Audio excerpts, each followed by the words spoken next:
তো ঘূর্ণাবর্ত তৈরি হয়ে গেছে। এই ঘূর্ণাবর্ত দিয়ে পরপর করে দেখলাম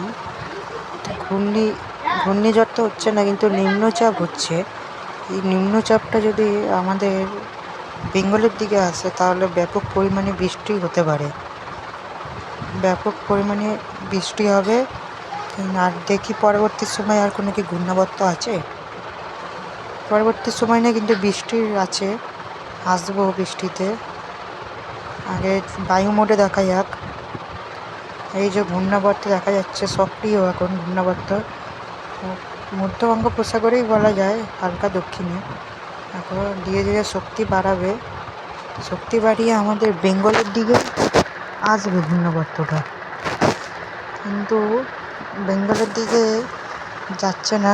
কিছুক্ষণ বঙ্গোপসাগরের উপরে থেকে মায়ানমারের দিকে চলে যেতে পারে এই ঘূর্ণাবর্ত। পরবর্তী আপডেটে বদলাতেও পারে, হতে পারে যে বেঙ্গলের দিকে আসছে নিম্নচাপ।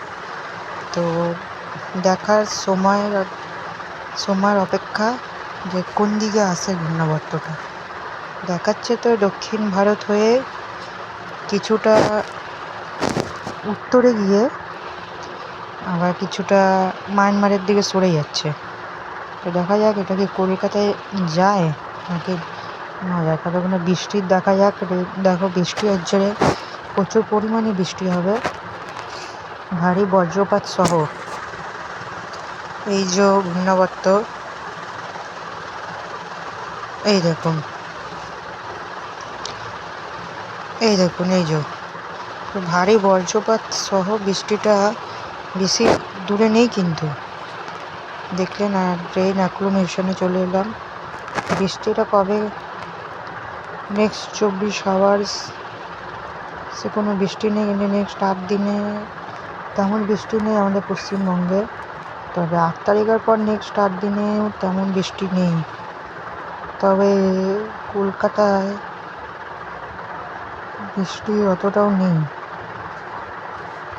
স্ক্রল ডাউন, সরি একটা কি চলে এসেছিলো নোটিফিকেশান, মাফ করবেন। বৃষ্টি বঙ্গোপসাগর জুড়ে ব্যাপক পরিমাণে রয়েছে। উপগ্রহ চিত্রে চলে এলাম। দেখা যাচ্ছে বঙ্গোপসাগর জুড়ে মেঘ আর কিছুটা ভারতের দক্ষিণে। ভিডিওটি ভালো লাগলে অবশ্যই সাবস্ক্রাইব করে দেবেন।